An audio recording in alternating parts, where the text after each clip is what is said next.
ಎಲ್ಲರಿಗೂ G K today Kannada ಚಾನಲ್ಗೆ ಸ್ವಾಗತ. ಇವತ್ತು ನಾವು 2 ದಿನಗಳ ಕರೆಂಟ್ ಅಫೇರ್ಸ್ ಅಂದರೆ ಜನವರಿ 12 ಮತ್ತು 13ರ ಕರೆಂಟ್ ಅಫೇರ್ಸನ್ನು ನೋಡೋಣ. ಅದಕ್ಕೂ ಮುಂಚೆ ವಿವೇಕಾನಂದರ 2 ಪ್ರಸಿದ್ಧ ವಾಣಿಗಳನ್ನು ನಾನು ಇವತ್ತು ನೆನಪಿಸಲಿಕ್ಕೆ ಇಷ್ಟಪಡ್ತೀನಿ. Be a hero, always say I have no fear. ಅಂದರೆ ನೀನು ಯಾವತ್ತೂ ಹೀರೋ ಆಗಿರು ಮತ್ತು ಯಾವಾಗಲೂ ಹೇಳು ನನಗೆ ಯಾವುದೇ ಭಯ ಇಲ್ಲ ಅಂತ. ಸೊ ಅವ್ರ ಇನ್ನೊಂದು ಪ್ರಸಿದ್ಧ ನುಡಿ, all power is within you, you can do anything and everything. ಅಂದರೆ ಎಲ್ಲ ಶಕ್ತಿಯು ನಿನ್ನೊಳಗೆ ಇದೆ, ನೀನು ಏನನ್ನಾದರೂ ಮಾಡಬಲ್ಲೆ, ಎಲ್ಲವನ್ನೂ ಮಾಡಬಲ್ಲೆ. ಓಕೆ, ಈಗ ನಾವು ವಿವೇಕಾನಂದರನ್ನ ನೆನೆಸ್ಕೊಂಡಿರೋ ಉದ್ದೇಶ ಏನಂದರೆ, ನಮ್ಮ ದೇಶದಲ್ಲಿ ಜನವರಿ 12ಕ್ಕೆ ಪ್ರತಿ ವರ್ಷ ರಾಷ್ಟ್ರೀಯ ಯುವ ದಿನ ಅಂತ ಆಚರಣೆ ಮಾಡ್ತೀವಿ. ಸೊ 1984ರಿಂದನೂ ನಾವು ಅದನ್ನು ಆಚರಣೆ ಮಾಡ್ತಾನೆ ಬರ್ತಿದ್ದೀವಿ. ಸೊ ವಿವೇಕಾನಂದರ ಬಗ್ಗೆ ಸಂಕ್ಷಿಪ್ತವಾಗಿ ಹೇಳ್ಬೇಕಂದ್ರೆ, ಅವರು ಜನಿಸಿದ್ದು 1863 ಜನವರಿ 12ರಂದು.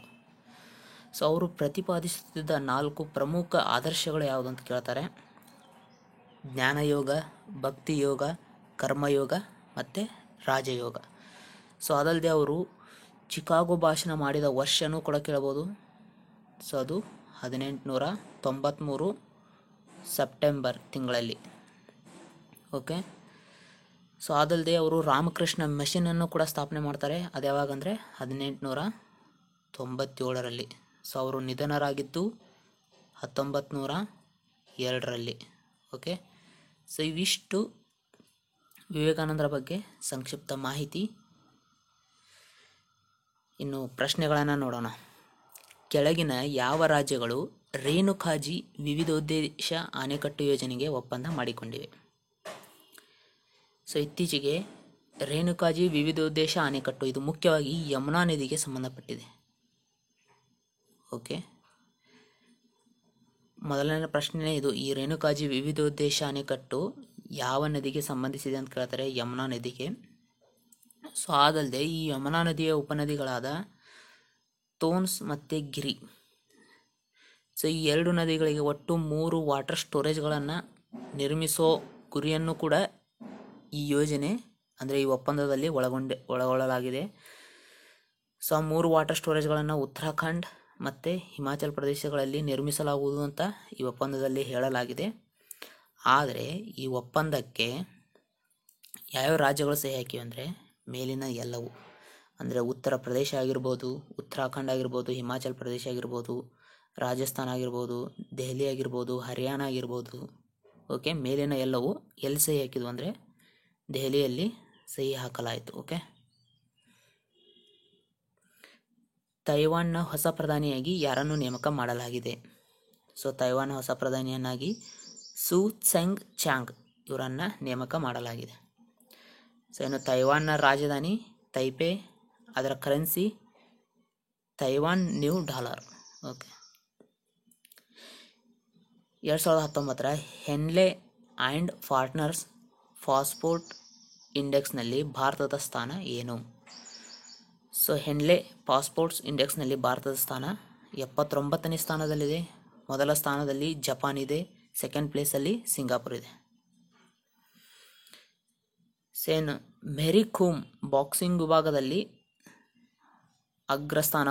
ಇತ್ತೀಚೆಗೆ ಅಗ್ರಸ್ಥಾನವನ್ನು ಅಲಂಕರಿಸಿದ್ದಾರೆ. ಸೊ ಅವರು ಬಾಕ್ಸಿಂಗ್ನ ಯಾವ ವಿಭಾಗದಲ್ಲಿ ಅಗ್ರಸ್ಥಾನ ಏರಿದ್ದಾರೆ ಅಂದರೆ ಲೈಟ್ ಫ್ಲೈ ವೇಟ್ ವಿಭಾಗದಲ್ಲಿ. ಸೊ ಲೈಟ್ ಫ್ಲೈ ವೇಟ್ ವಿಭಾಗ ಅಂದರೆ 45 kgಯಿಂದ 48 kg ವಿಭಾಗ ಅಂತ ನಾವು ಹೇಳ್ಬೋದು. ಓಕೆ, ಸೊ ಇವರು ಇತ್ತೀಚೆಗೆ ಏನಂತ ಹೇಳಿಕೆ ನೀಡಿದ್ದಾರೆ ಅಂದರೆ, 2020ರಲ್ಲಿ ಟೋಕಿಯೋದಲ್ಲಿ ಏನು ಒಲಿಂಪಿಕ್ಸ್ ನಡೆಯುತ್ತೆ, ಸೊ ಅಲ್ಲಿ 51 kg ವಿಭಾಗದಲ್ಲಿ ಅವರು ಸ್ಪರ್ಧಿಸಲು ಸಿದ್ಧತೆ ನಡೆಸಿದ್ದಾರೆ. ಸೊ ಅದಲ್ಲದೆ ಅವರು ಇಲ್ಲಿಯ ತನಕ ಅವರು 48 kg ವಿಭಾಗದಲ್ಲಿ ಸ್ಪರ್ಧೆ ಮಾಡ್ತಿದ್ರು. ಸೊ ಇವ್ರ ಸಾಧನೆ ಬಗ್ಗೆ ಹೇಳಬೇಕಂದ್ರೆ 2012ರಲ್ಲಿ ಒಲಿಂಪಿಕ್ಸ್ನಲ್ಲಿ ಕಂಚನ ಪಡೆದಿದ್ದಾರೆ. ಅದಲ್ಲದೆ ಇದುವರೆಗೂ ವಿಶ್ವ ಚಾಂಪಿಯನ್ಶಿಪ್ ಬಾಕ್ಸಿಂಗ್ನಲ್ಲಿ ಒಟ್ಟು 6 ಚಿನ್ನ 1 ಬೆಳ್ಳಿಯನ್ನು ಗಳಿಸಿದ್ದಾರೆ. ಅದಲ್ಲದೆ ಏಷ್ಯನ್ ಗೇಮ್ಸ್ನಲ್ಲಿ 1 ಚಿನ್ನ 1 ಕಂಚನ್ನು ಗಳಿಸಿದ್ದಾರೆ. ಸೊ ಮೊನ್ನೆ ನಡೆದಂಥ ಅಂದರೆ ಕಾಮನ್ವೆಲ್ತ್ ಗೇಮ್ಸ್ನಲ್ಲಿ ಆಸ್ಟ್ರೇಲಿಯಾದ ಗೋಲ್ಡ್ ಕೋಸ್ಟ್ನಲ್ಲಿ ಏನು ನಡೀತು, ಸೊ ಅಲ್ಲಿ 1 ಚಿನ್ನವನ್ನು ಕೂಡ ಅವರು ಪಡೆದಿದ್ದಾರೆ. We are displaced my journey and stories from refugee girls around the world. ಈ ಪುಸ್ತಕದ ಲೇಖಕರು ಯಾರು? ಸೊ ಈ ಪುಸ್ತಕದ ಲೇಖಕರು ಬೇರೆ ಯಾರು ಅಲ್ಲ, ಸೊ ವಿಶ್ವದಲ್ಲೇ ಪ್ರಸಿದ್ಧ ಪ್ರಶಸ್ತಿಯಾದ ಶಾಂತಿ ನೊಬೆಲ್.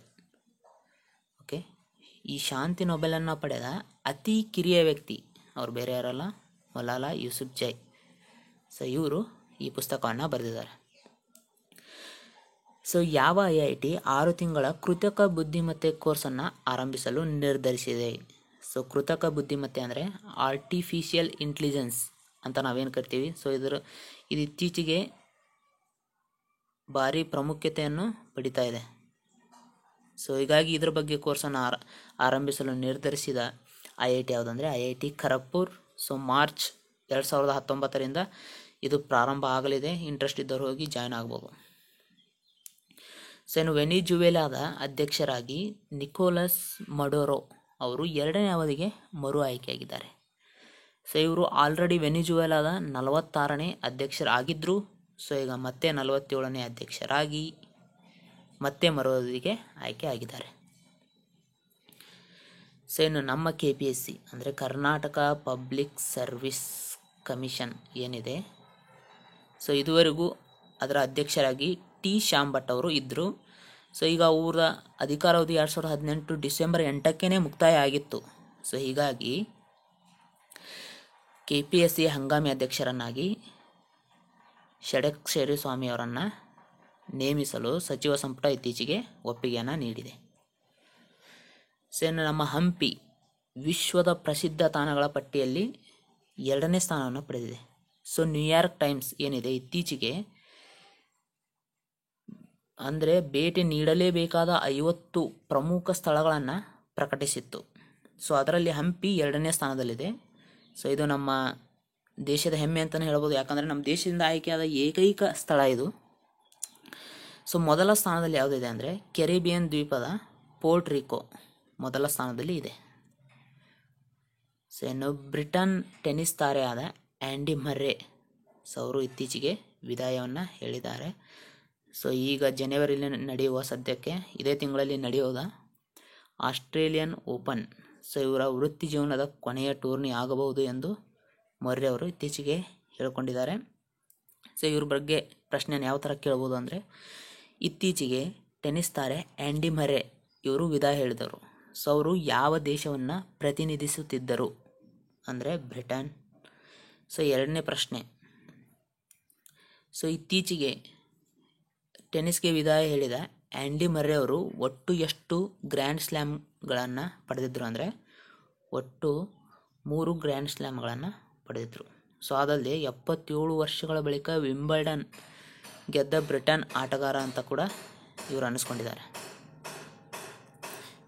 ಸೇನು ವಿದ್ಯಾರ್ಥಿ ಮಿತ್ರದಲ್ಲಿ ಬಂದ ಕೆಲವೊಂದು ಪ್ರಶ್ನೆಗಳನ್ನು ನಾವು ನೋಡೋದಾದರೆ, ಸಶಸ್ತ್ರ, ಸೊ ಇಲ್ಲಿ ಸಹಸ್ರ ಅಂತ ಕೊಟ್ಟಿದ್ದಾರೆ, ಸಶಸ್ತ್ರ ಸೀಮಾಬಲದ ಕಾರ್ಯನಿರ್ವಾಹಕ ನಿರ್ದೇಶಕರನ್ನಾಗಿ ಯಾರನ್ನು ನೇಮಿಸಿಕೊಳ್ಳಲಾಗಿದೆ? ಸೊ ಇದನ್ನು ಆಲ್ರೆಡಿ ನಿಮ್ಗೆ ಹೇಳಿದ್ದೆ ಮೊನ್ನೆ ವಿಡಿಯೋದಲ್ಲಿ. ಸೊ ಕುಮಾರ್ ರಾಜೇಶ್ ಚಂದ್ರ. ಸೊ 2020ರ ಟೋಕಿಯೋ ಒಲಿಂಪಿಕ್ಸ್ನ ಚಪ್ ಡಿ ಮಿಷನ್ ಆಗಿ ಯಾರನ್ನು ಆಯ್ಕೆ ಮಾಡಲಾಗಿದೆ? ಸೊ ಬಿರೇಂದ್ರ ಪ್ರಸಾದ್ ಬೆಶಾ. ಸೊ ಇವರು ಇಂಡಿಯನ್ ವೇಟ್ ಲಿಫ್ಟಿಂಗ್ ಫೆಡರೇಷನ್ನ ಅಧ್ಯಕ್ಷರು ಕೂಡ ಹೌದು. ಸೊ ಇನ್ನು ವೆನಿಜುವೆಲಾದಲ್ಲಿರುವ ಆರ್ಥಿಕ ಮತ್ತು ಮಾನವೀಯ ಬಿಕ್ಕಟ್ಟುಗಳ ಹೊರತಾಗಿಯೂ ಕೂಡ 2ನೇ ಅವಧಿಗೆ ಅಧ್ಯಕ್ಷರಾಗಿ ಯಾರು ಆಯ್ಕೆಯಾಗಿದ್ದಾರೆ ಅಂದರೆ, ಸೊ ಇದನ್ನು ನಾನು ನಿಮಗೆ ಆಲ್ರೆಡಿ ಈಗ ತಾನೇ ಹೇಳಿದೆ, ನಿಕೋಲಸ್ ಮಡೋರೋ. ಅಂತಾರಾಷ್ಟ್ರೀಯ ಬಾಕ್ಸಿಂಗ್ ಅಸೋಸಿಯೇಷನ್ನ ನೂತನ ರ್ಯಾಂಕಿಂಗ್ನಲ್ಲಿ 48 kg ವಿಭಾಗದಲ್ಲಿ ನಂಬರ್ 1 ಸ್ಥಾನ ಪಡೆದವರು ಯಾರಂದರೆ ಮೇರಿ ಕೋಮ್. ಸೊ ಇದನ್ನು ಕೂಡ ಹೇಳಿದೆ. ಸೊ ವಿಶ್ವ ಹಿಂದಿ ದಿನವನ್ನು ನಾವು ಯಾವಾಗ ಆಚರಣೆ ಮಾಡ್ತೀವಿ ಅಂದರೆ ಜನವರಿ 10ರಂದು ಆಚರಣೆ ಮಾಡ್ತೀವಿ. ಓಕೆ, ಸೊ ಇನ್ನೊಂದು ನೀವು ನೆನಪಿಟ್ಕೊಳ್ಳಿ, ರಾಷ್ಟ್ರೀಯ ಹಿಂದಿ ದಿವಸ್ ಅಂತ ನಾವು ಸೆಪ್ಟೆಂಬರ್ 14ರಂದು ಆಚರಣೆ ಮಾಡ್ತೀವಿ. Okay, important question. ಸೊ ಇನ್ನು ಮೇಲ್ಜಾತಿಯಲ್ಲಿ ಇರುವ ಆರ್ಥಿಕವಾಗಿ ಹಿಂದುಳಿದವರಿಗೆ 10% ಮೀಸಲಾತಿ ಕೊಡಬೇಕು ಅಂತ ಇತ್ತೀಚೆಗೆ ಲೋಕಸಭೆ ಮತ್ತು ರಾಜ್ಯಸಭೆಯಲ್ಲಿ ಮಸೂದೆಯನ್ನು ಪಾಸ್ ಮಾಡಲಾಗಿತ್ತು. ಸೊ ಈಗ ಅದಕ್ಕೆ ರಾಷ್ಟ್ರಪತಿಯವರು ಅಂಕಿತವನ್ನು ಕೂಡ ಹಾಕಿದ್ದಾರೆ. ಸೊ ಹಾಗಾದರೆ ಮೇಲ್ಜಾತಿಯವರಿಗೆ 10% ಮೀಸಲಾತಿ ಕೊಡೋದು ನಿಮಗಿಷ್ಟನಾ? ನಿಮ್ಮ ಅನಿಸಿಕೆಗಳನ್ನು ಜಸ್ಟ್ ಕಮೆಂಟ್ ಬಾಕ್ಸಲ್ಲಿ ಕಮೆಂಟ್ ಮಾಡಿ. ಸೊ ಮೀಸಲಾತಿ ಕೊಡಲಿ, ಯಾವುದೇ ವರ್ಗಕ್ಕಾದರೂ ಮೀಸಲಾತಿಯನ್ನು ಅವರು ಕೊಡಲಿ, ಆದರೆ ಅದು ನಿಜವಾದ ಬಡವರಿಗೆ ತಲುಪಲಿ ಅನ್ನೋದೇ ನನ್ನ ಉದ್ದೇಶ. ಸೊ ಇನ್ನು ಹಾರ್ದಿಕ್ ಪಾಂಡ್ಯ, KL ರಾಹುಲ್, ಸೊ ಇವ್ರನ್ನ ಇತ್ತೀಚೆಗೆ ಅಮಾನತು ಮಾಡಲಾಗಿದೆ. ಸೊ ಈ ಥರ ಕ್ವಶನ್ನು ಕೆಲವೊಮ್ಮೆ ಕೇಳ್ತಾ ಇರ್ತಾರೆ. ಓಕೆ, ಸೊ ಇವರು ಯಾವ ವಿಷಯವಾಗಿ ಇವ್ರನ್ನ ಅಮಾನತು ಮಾಡಲಾಗಿದೆ ಅಂದರೆ, ಸೊ ಇತ್ತೀಚೆಗೆ ಖಾಸಗಿ TV show coffee with Karan ಅಂತ ನಾವೇನು ಕರಿತೀವಿ, ಸೊ ಆ ಶೋನಲ್ಲಿ ಇವರು ಮಹಿಳೆಯರ ಬಗ್ಗೆ ಅಸಭ್ಯವಾಗಿ ಮಾತನಾಡಿದ್ರು. ಸೊ ಈ ಕಾರಣಕ್ಕೆ ಹಾರ್ದಿಕ್ ಪಾಂಡ್ಯ ಮತ್ತು KL ರಾಹುಲ್ ಅವರನ್ನು ಸೊ ಇತ್ತೀಚೆಗೆ ಅಮಾನತು ಮಾಡಲಾಗಿದೆ. ಸೊ ಹೀಗಾಗಿ ಅವರು ಆಸ್ಟ್ರೇಲಿಯಾ ಸರಣಿಯಿಂದ ಮರಳಿದ್ದಾರೆ. ಓಕೆ, ಸೊ ಮುಂದೆ ಅವ್ರನ್ನ ಮತ್ತೆ ಮರಳಿ ತಗೋತಾರೆ, ಕಂಪ್ಲೀಟಾಗಿ ಏನು ಅಮಾನತು ಮಾಡಿಲ್ಲ. ಓಕೆ, ಸೊ ಇವಿಷ್ಟು 2 ದಿನದ ಕರೆಂಟ್ ಅಫೇರ್ಸ್. ಇದರಲ್ಲಿ ಏನಾದರೂ ಮಿಸ್ ಆಗಿದ್ದರೆ ನಾನು ನೆಕ್ಸ್ಟ್ ವಿಡಿಯೋಲಿ ಖಂಡಿತವಾಗ್ಲೂ ಅಪ್ಡೇಟ್ ಮಾಡ್ತೀನಿ. ಓಕೆ, ಅಲ್ಲಿವರೆಗೂ ಟೇಕ್ ಕೇರ್, ಬಾಯ್ ಬಾಯ್.